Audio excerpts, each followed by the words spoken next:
dias, minhas crianças. Muito bem.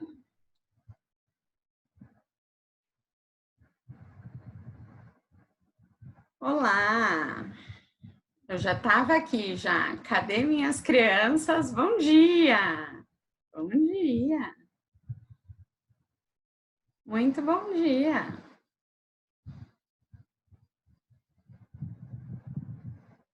Bom dia, saudade de vocês. Acredita, gente, que eu tô com saudade? Vocês também estão com saudade de mim? Fala que tá, vai. Vocês também estão com saudade, vai. Fala a verdade, lógico. Tô com saudade de vocês, de verdade, de muito. E vocês viram que o governador deu mais uns dias, né? Então, vamos lá a mais uns dias. Ok? Só tô aqui. A cura é parecida como eu pensei. Rapaz, eu já te contei, tipo, muito parecido. Eu já te contei que você é um cara muito inteligente, né? A gente já conversou sobre isso. Eles estão pegando, estão fazendo um tratamento, sim, com plasma das pessoas que já foram contaminadas. Tipo muito, né? Tipo, muito parecida com o que eu pensei. Tipo, bem parecida, John. Lógico que você não tem nem conhecimento ainda para, né, para conseguir chegar nesse tipo de conclusão, mas bem interessante, viu? Suas observações foram extremamente pertinentes, né? Olha só, tô vendo aqui quais são os alunos que tem, ainda estamos entrando, 11. Vamos lá, deixa o pessoal ir entrando. Cadê a galera? Vou ter que começar, porque senão passa muito tempo e aí atrasa muito a aula, né? Opa, é isso aí. 10 alunos e uma professora. Pois é. Tu tá vendo que o negócio aqui tá difícil. Cadê o resto dessa sala? O pessoal tá muito preguiçoso assim. Na aula anterior da minha, tinha quantos, John? Fala para mim. Quantos tinham antes da minha aula?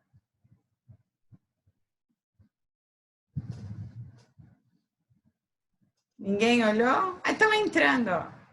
Estão entrando. São os atrasildos. Olha lá, 13 ou 14, são os atrasildos. Jesus Cristo. Olha o que a criatura estava vendo. Bernardo, menino, o morto andando. O morto andando. The Walking Dead. Saudades também, viu, Gessé? E é tão pouquinho que a gente tem esse ano, né? É que o Gessé entrou agora, mas eu com eles, ano passado, a gente tinha 3 aulas, então ficava um super tempo. Agora é uma vez só para semana, né? O caminhar dos mortos. Jesus Cristo.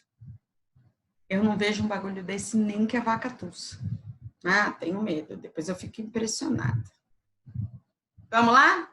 Vamos para a aula. Já temos uma galera aí. Já temos uma galera que é o importante para eu conseguir essa aula, certo?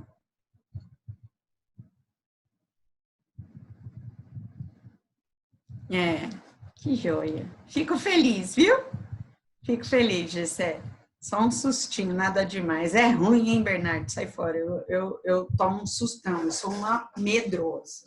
Não, que tá louco. Depois eu fico nervosa, não dá não. Bora. Vamos lá? Seguindo, a gente vai começar a falar de herança genética, de hereditariedade. Já pensaram o que vocês herdaram dos pais de vocês? Com quais dos pais de vocês, pai ou mãe, vocês se parecem mais? Tá. É pais. Tu achou que era país, Kleber? Não. Pais, dos nossos pais. Pai e mãe. O que a gente herda de pai e mãe? Né? O porquê que a gente herda. Então, hoje a gente vai fazer aqui uma aulinha bem legal Bernardo, não começa. Então, eu acho que eu sou adotado, porque eu não pareço com nenhum dos dois. Para, tá? Pode parando. Pode parando, porque eu quero saber, tá, o que a gente tá fazendo aqui na aula. Vamos lá. Vamos lá que agora eu vou precisar fazer um exercício direitinho com vocês. Vamos lá. Vamos pensar. Primeiro eu tenho que contar uma história, né? Óbvio, senão vocês não entendem. E aí eu coloquei aí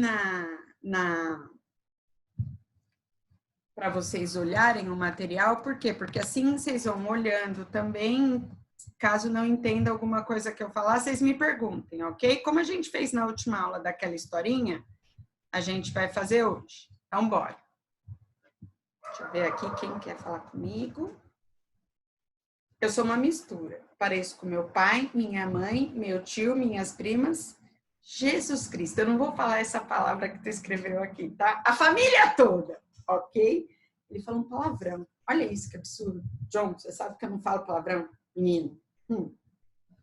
Ele quis dizer que é com todo mundo, tá, gente? Vamos lá. Quando você vai ao médico, não é raro que ele pergunte o seu histórico, né? Ai, Jesus. Apaga aí quem fez, vai. Apaga quem fez, por favor. Obrigada. Eu sei que foi sem querer, porque na verdade eu também não desabilitei vocês, né? Eu desabilitava no início, aí depois eu parei, mas eu sei que vocês fazem sem querer, então desabilitei. Pronto, agora ninguém mais consegue fazer. Olha lá. Quando você vai ao médico, não é raro que ele pergunte sobre a sua família, o seu histórico médico. Aí você vai falar, como assim, professora? Ninguém pergunta nada na minha família. Pergunta. Pergunta. Se desconfiar de alguma coisa, pergunta. Pergunta, por exemplo, se alguns dos seus familiares têm diabetes. Se desconfiar de alguma coisa em você. Vai perguntar se alguém é hipertenso. Por que que o médico fica perguntando esse tipo de coisa? Por exemplo, vocês são pequenos. Eles vão perguntar, seu pai é alto ou é baixo?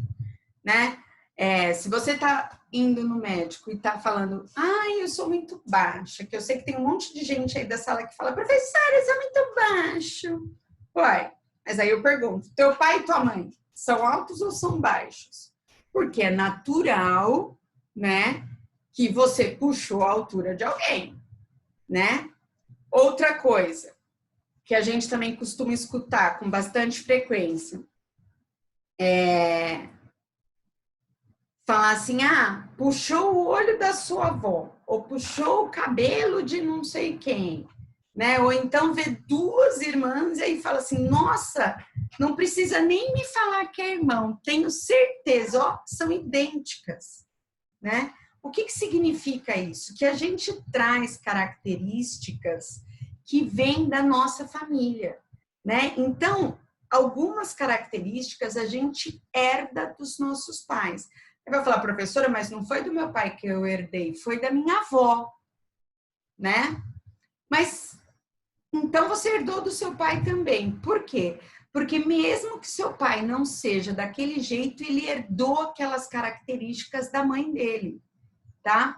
Mas como é que essas características são passadas de geração em geração? Então, prestem atenção. Como é que a gente consegue passar as características de uma geração para outra? Ou da mãe, é isso aí, John. O que tem a avó aqui? Calma aí, deixa eu ler. Da avó materna. Na verdade, você traz de algum lugar, né? De algum lugar, geneticamente, você está marcado. Como assim, professora? Porque a gente vai estudar mais para frente as características genéticas. Vocês vão estudar genética comigo. E aí eu preciso saber qual é a probabilidade de você ter uma coisa, qual a probabilidade de você ter outra característica, quais são as probabilidades, né? A Júlia fala que eu sou muito parecida com a minha irmã, mas eu não acho, não. Então, falam que eu sou parecida com a minha mãe, mas eu também não acho. E aí? Né? Eu também não acho que eu sou parecida com a minha mãe, mas falam que eu sou. Engraçado isso, né? Eu também não acho. né? Então, como é que essas características elas são passadas de uma geração para outra, né?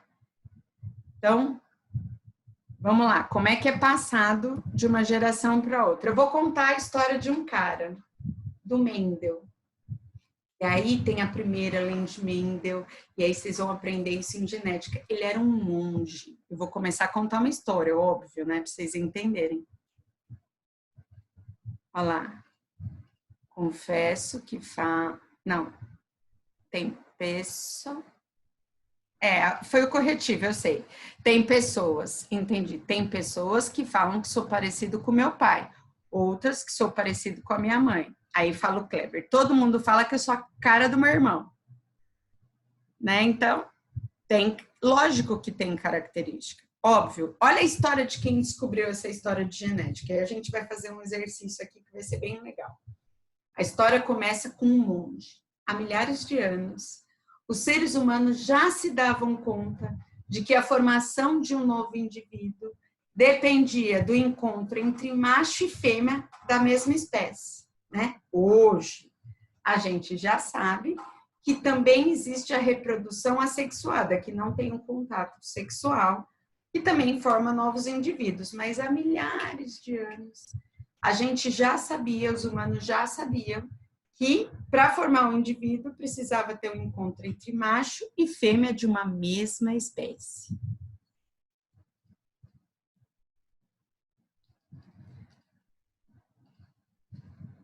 Olha o Bernardo, Jesus. Tem gente que fala que eu pareço minha namorada. Aí eu não tenho uma. Deixa para lá. Ai, Bernardo. Vamos continuar com a história do monge melhor, vai. Então, lá há milhares de anos, todo mundo já sabia disso, tá? Nessa formação, o que havia, né? Nessa formação de um novo indivíduo, que tinha o encontro do macho e da fêmea. Nessa formação, havia transmissão de característica do pai para o descendente, mas eu não tinha ideia, ninguém tinha ideia de quais seriam os mecanismos que estavam envolvidos nessa transmissão de característica do pai e da mãe para o descendente, mas já sabia que se transmitia, tá? Já sabia que se transmitia.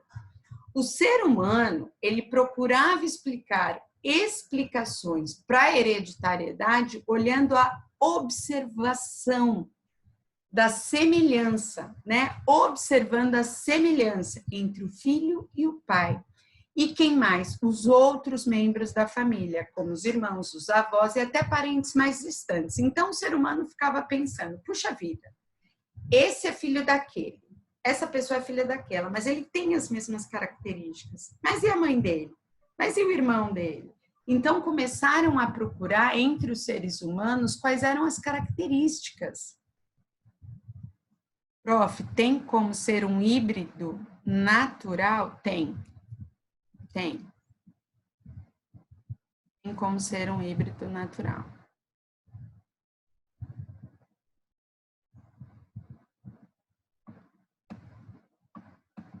Eu vou chegar num momento, vocês vão aprender sobre hibridismo, sobre os indivíduos híbridos, e aí vocês verem que naturalmente tem como ser híbrido. Vocês vão aprender isso, tá? Vai aprender, John. Não agora, porque fica difícil eu te explicar isso agora, porque você ainda não aprendeu genética, mas tem como, tá? Ó, vai começar com a sacanagem. Vamos lá. Depois a gente fala disso. Deixa eu continuar aqui com a aula. A área da biologia que estuda a hereditariedade, que hoje se sabe ser decorrência do quê? Dos genes. A gente vai falar de DNA, de genes, né? A gente já fez uma experiência com DNA. É o que? A genética. Os seus conceitos da genética foram construídos devido ao trabalho de um monge agostiniano. Ele era austríaco e chamava Gregor Mendel. Tá? Ele viveu entre 1822 e 1884. Olha aqui a foto do Gregor Mendel. Ele era um monge, tá? Ele nasceu em Heinzendorf. Olha eu falando essas palavras. uma vila na Silésia, lá no Império Austro-Húngaro, que hoje é a República Tcheca, tá?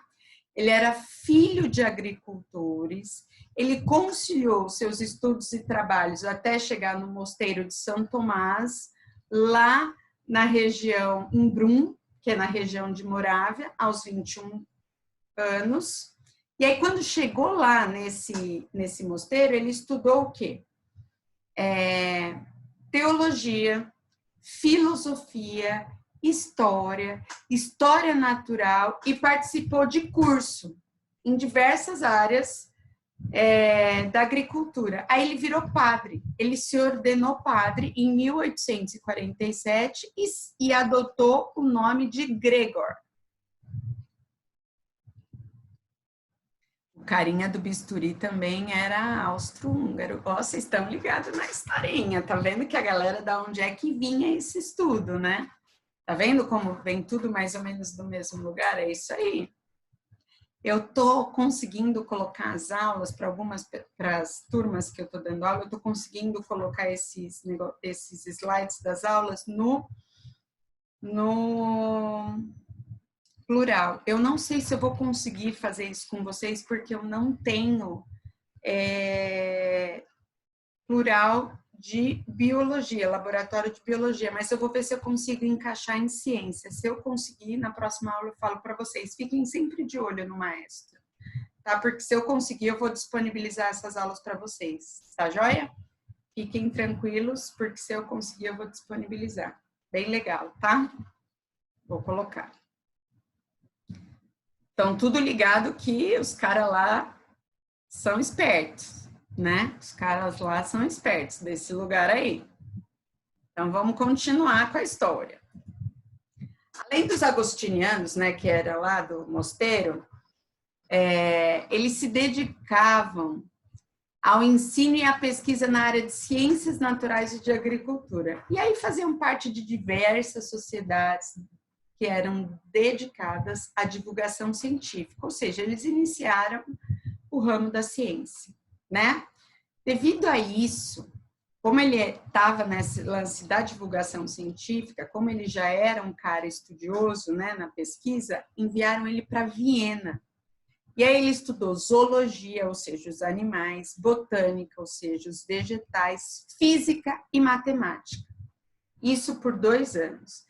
Nesse período, ele teve uma oportunidade de conviver com vários cientistas da época, inclusive um botânico que se chamava Franz Unger, que era um evolucionista, e um físico que se chamava Christian Doppler, que é o cara que é responsável por descrever um movimento ondulatório que se chama efeito Doppler, né? Então, assim, olha com os caras que ele estava estudando, né? E olha o período que eles estavam descobrindo as coisas. E aí foi em 1857, olha lá, cara maluco, quer virar Deus, nem quer saber de tudo, quer saber... cara maluco, quer virar Deus, né? Quer saber de tudo. Cara inteligentíssimo, John. Inteligentíssimo, porque olha só, ele sabia...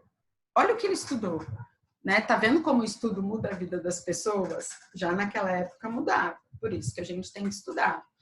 Então, olha só, em 1857, o Mendel voltou para o mosteiro e começou a trabalhar, sabe com o quê? Com ervilhas. Ele começou a trabalhar com um tipo de ervilhas, e aí aqui está o nome científico da ervilha, Pisum sativum, tá? Para quê? Porque ele queria desvendar os mecanismos da hereditariedade. A nossa próxima aula eu vou falar dos cruzamentos que ele realizou entre os tipos de ervilhas, tá? Ele foi realizando cruzamentos entre tipos de ervilhas para descobrir qual era o padrão de hereditariedade, qual era a chance de você ter característica do pai e qual era a chance de ter característica da mãe, tá?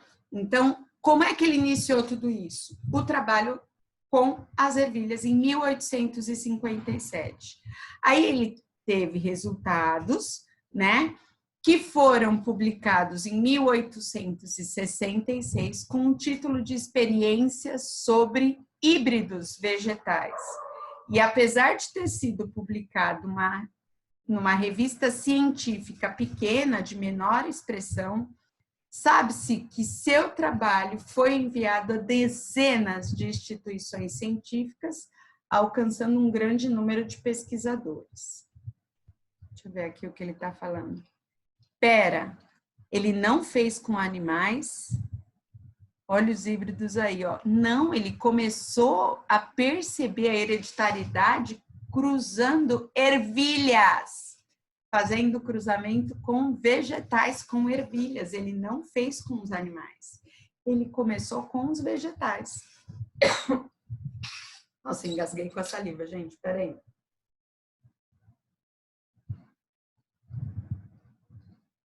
O primeiro estudo de hereditariedade foi com ervilhas. Mendel fez com ervilhas. Então, ele se tornou abade. O que significa falar abade? É o máximo, né? Fiquei assustado com essa tosse. Não, gente, foi saliva. Relaxa, não tô gripada, não. Tô de boa. Graças a Deus. Não tô saindo de casa, tô aqui trabalhando muito e eu engasguei com saliva mesmo. Fica sossegado. Em casa com a garrafinha. Opa, sempre, gente. Minha garrafinha tá sempre do lado. Prof, eu consegui entrar agora. Então, ele cruzava as ervilhas para formar outras? Sim, ele fazia o cruzamento de ervilhas. E aí, ele conseguiu estudar o padrão de hereditariedade. Tudo que a gente sabe sobre genética hoje começou com o estudo de ervilhas. Né? Então, ele se tornou abade. O que significa abade? É quando ele fica no posto superior, né, da instituição que ele estava, deixou as pesquisas para se dedicar às novas atribuições lá no mosteiro, morreu em 1884, com 62 anos, sem conhecer qual foi a repercussão do trabalho, qual a importância para a compreensão dos conceitos de hereditariedade. Mas vocês vão perceber na nossa próxima aula, que eu vou explicar qual foi o trabalho da ervilha, como o cara foi inteligente. Ó, deixa eu ver, alguém abriu o microfone. Deixa eu ver aqui quem é para fechar, só para não atrapalhar a gente. Quem está com o microfone aberto? Acho que ninguém, né? Se abriu, foi sem querer, porque já parou. Pronto. Então, vamos continuar. Eu sei que foi sem querer, Raíssa, fica tranquila. John, o que você colocou... Calma aí, a Gabriela, eu me engasguei com a água e minha mãe me ouviu tossindo, já ficou toda doida mandando eu colocar a máscara. Eu engasguei com a minha saliva também. A gente tá numa fase, né, que, meu Deus. Como diz o John, coitado, ele morreu sem saber que foi importante. Pois é, John, o cara desenvolveu o estudo com ervilha, não teve a menor noção da importância do trabalho dele, da repercussão que a gente estuda hoje, o que sabe de genética é por conta do estudo que ele fez com as ervilhas, e aí ele resolveu voltar para o mosteiro, se tornar abade, cuidar dessa parte religiosa, e deixou as pesquisas. Olha quanto o cara era inteligente e morreu sem nem saber o que ele fez, né? Vamos ter uma ideia? Vamos aí. Agora eu quero fazer uma atividade com vocês. Olha para essa língua aí. Primeiro, eu quero olhar quantos alunos eu tenho na sala. 18 comigo, então eu tenho 17 alunos, certo? Então, o número total de alunos da minha aula são 17. Tá vendo isso aí, ó? Tá vendo isso aí? Eu podia abrir a câmera e mandar todo mundo me mostrar a língua. Só que isso vai dar ruim, né? Eu tô achando que isso vai dar ruim. Tá? Aí aqui já tá falando. Malu, eu posso ser uma gênia e não sei. Pode. Olha só, pode ser sua língua. Ou pode ser sua língua, pode ser uma gênia, que eu tô olhando a língua ali. Pode ser uma gênia e não sabe, Malu, porque vai que você tenha descoberto, né? Que ele fazia um estudo, começa a fazer um estudo, de repente você é uma gênia, né? Olha lá, Gabriela tá falando que consegue dividir a língua dela em 3. O Bernardo, eu consigo fazer um W. Não faz isso, não. Então, tá bom. Não vou mostrar a... Não vou mostrar, tá? Não vou mostrar a câmera de vocês, mas eu quero que você coloque aqui quantos alunos conseguem enrolar a língua desse jeito aqui. Ou seja, coloca sim ou não. Todo mundo vai colocar sim ou não. Quem consegue fazer isso? Sim ou não? Vamos lá. Olha lá, o Pedro não consegue, eu também não consigo, Pedro. Olha lá, todo mundo está colocando sim. Raíssa Lima, não. Então, Pedro, a Raíssa e eu, não. Quem consegue? Coloca aí. Eu vou me colocar, tá? Eu vou colocar 18 na sala que eu vou fazer também. Todo mundo já respondeu? Todo mundo já respondeu? Quem não respondeu, responde aí. Então, acho que todo mundo já respondeu. Vou considerar que todo mundo já respondeu. Ok? Eu vou falar, eu não consigo, tá? Eu não consigo. Então, quem não consegue? Eu não consigo, tá? Todo mundo tá falando que consegue, tá vendo? Quem não consegue? Eu, a Raíssa Lima e o Pedro. Eu não consigo. Então, número total. Vamos fazendo aqui na aula junto. Eu vou fazer junto com vocês, tá? Minha mãe não consegue. Eu também não consigo, não, gente. Pensa que é fácil? Para mim, isso aí não é fácil, não. Peraí, deixa eu só eu arrumar aqui pra gente conseguir fazer. Calma aí, deixa eu tentar voltar aí para colocar para vocês verem o que eu vou fazer para a gente responder junto. É muito difícil isso para mim, eu não consigo. Eu já tentei várias vezes. Não consigo, realmente eu não consigo. Então vamos lá. Número total? Estamos em 18, tá? Número total de alunos. Ou de que tentaram. São 18 pessoas. Quantos conseguem? Se 3 não conseguem, 15 conseguem. 15 pessoas conseguem. Quantos por cento dá 15 de 18? 4? Tu também não consegue, Gabriel? Então são 4. Eu também não consigo, Gabriel. Eu já fiquei várias vezes. Ontem eu montando essa aula, eu no espelho tentando de tudo quanto era jeito, eu não consigo. Minha filha consegue, eu não consigo. Então, quantos conseguem? 14. Quantos por cento dá isso aí? Vamos lá. 14. Aí eu faço uma conta fácil aqui. Fácil, lógico, com a calculadora. Vamos fazer a conta, né? 14 vezes 100 dividido por 18. 77,7. Vou por 78%, beleza? Esqueci como calcula. Eu não vou explicar agora, senão a gente vai perder o tempo da aula, tá? Depois eu te explico. Vai dar 78%, 77,7. 78% da turma conseguem, das pessoas que estão fazendo a aula agora, conseguem enrolar a língua. 78%. Eu não. Raíssa Lima não. Gabriel não. E Pedro não. O resto, todo mundo consegue. Então, 14 conseguem. Ai, Jesus, eu não. Também não consigo. Então, beleza, tá aqui a nossa resposta. Vou até deixar de outra cor para ver que é resposta. Vamos fazendo a atividade. Beleza. Para a próxima. Quem é destro? Conta para mim quem é destro. Quem escreve com a mão direita? Coloca aí, sim ou não? Que aí eu já sei quem é canhoto. Coloca aí, quem escreve com a mão direita? Escreve sim.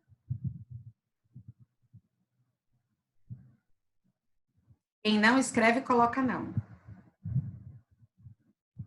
Quem escreve com a mão direita, coloca sim. Quem não escreve, coloca não. Só o Jonathan é canhoto? Beleza, então eu sou destra, Jonathan. Eu sou destra. Então você é o único canhoto da sala, ok? Então vamos lá. Colocar. Mas a Lúcia eu vou com a esquerda para escrever com a direita. Ai, então é muito complicado, Gessé. Não pode ser assim, não. Fica difícil para mim. Então são 17 destros, ok? 17 vai ser 1700 dividido.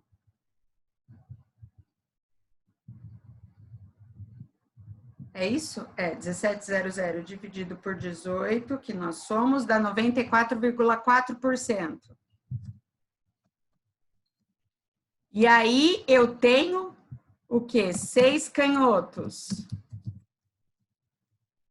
6 canhotos, 6%, é o que faltou, né? Isso é que nós somos. Tá vendo? Olha como é diferente. 94 e 6. Vamos ver se é diferente. Calma aí. 6 canhotos? Não. Obrigada. 1 canhoto, 6%. Obrigada. Isso, corrija a professora, senão ela fica louca. Isso aí. Isso mesmo. Aí, beleza, já corrigi. Quem tem olho claro de vocês? Escreve aí. Quem tem olho claro, coloca assim. Quem não tem, põe não.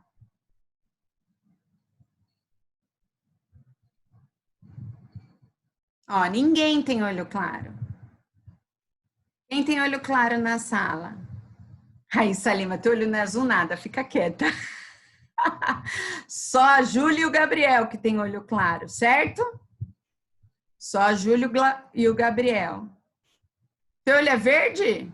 Opa, então beleza. Então a Júlia, o Gabriel e o Bernardo, é isso? Então são 3? É isso? Então olho claro.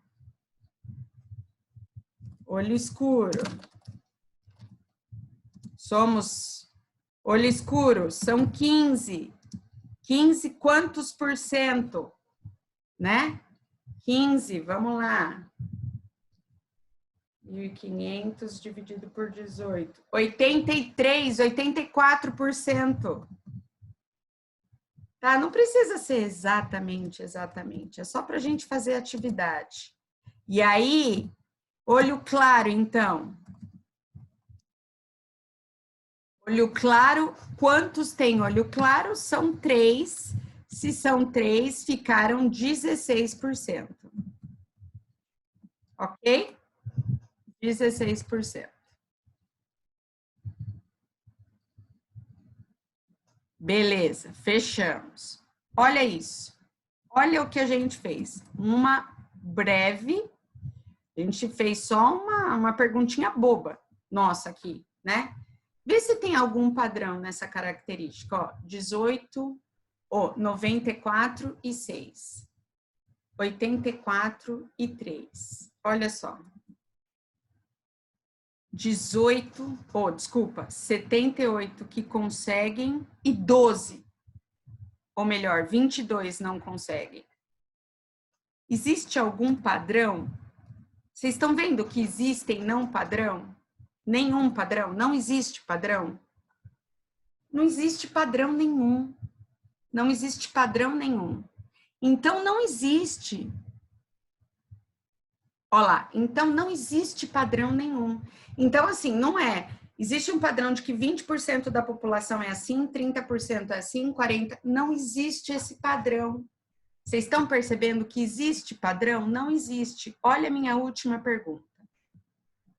É possível identificar algum padrão dessas características? Não, nenhum.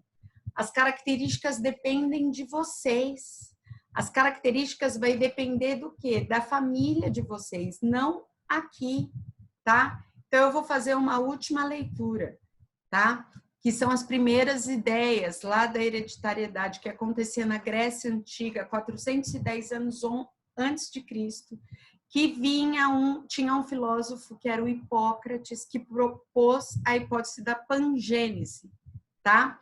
Que ele dizia que tinha um órgão do corpo que produzia uma gêmula, que essas gêmulas se juntavam, que eram encaminhadas para o sêmen e que as características eram transmitidas para o filho. E essa hipótese foi aceita depois por Charles Darwin, tá? Ele aceitou.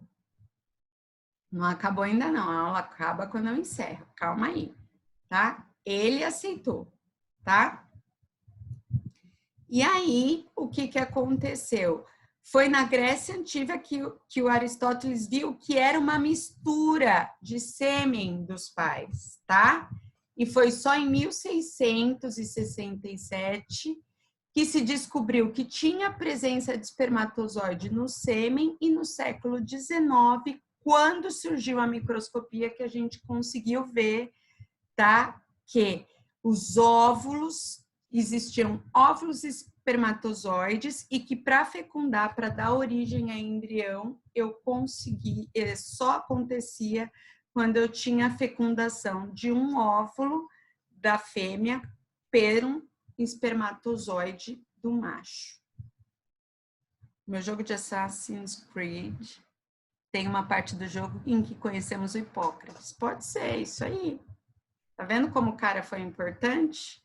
Então, legal, né? Vocês viram que não existe, as características não têm padrão. Alguns têm e outros não. Da onde vem esse padrão? Se a gente fizer isso na sua família, muda completamente. Por quê? Porque o padrão está relacionado com a família de vocês, com a hereditariedade de vocês, tá? É por isso que eu consigo montar através de árvores genealógicas, né, que a gente vai fazendo depois nas aulas de genética, ver qual é a chance de você ter uma característica, tá? Então, a gente vai aprendendo isso conforme as aulas. A próxima aula eu vou falar da experiência com as ervilhas. Aí vocês vão ver de onde vem, qual é a chance de ter qualquer tipo de característica, ok? Vou marcar quem está presente. Bernardo, 9. Bruno. Emily.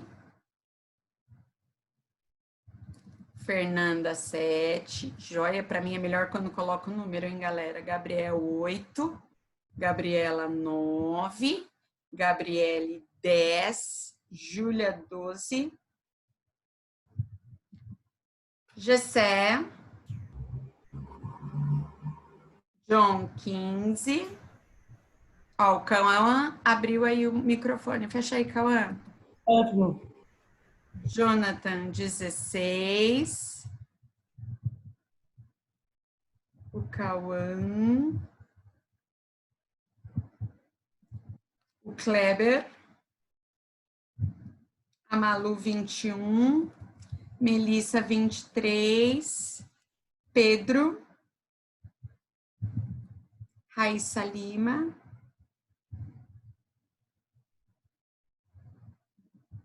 E só. Tá joia? Bom, vou tentar colocar isso daí no plural de vocês. Vamos ver se eu consigo, porque no plural não, no maestro, né? Porque como não tem laboratório de biologia, eu não sei se eu consigo colocar, mas eu vou tentar. Se eu conseguir, vocês vão olhar lá e me falam na próxima aula. Se eu não conseguir, aí depois a gente eu pego o telefone de algum de vocês e mando o arquivo para vocês, ok? Mas vou tentar mandar pelo maestro, que assim fica mais fácil. Se não der certo, na próxima aula alguém me passa o telefone e eu passo pelo WhatsApp, tá? Pessoal, até a próxima semana. Se cuidem, morrendo de saudade de vocês. Mas daqui a pouco a gente se encontra de novo, tá? Se Deus quiser, isso passa logo. Tchau, gente. Se cuidem.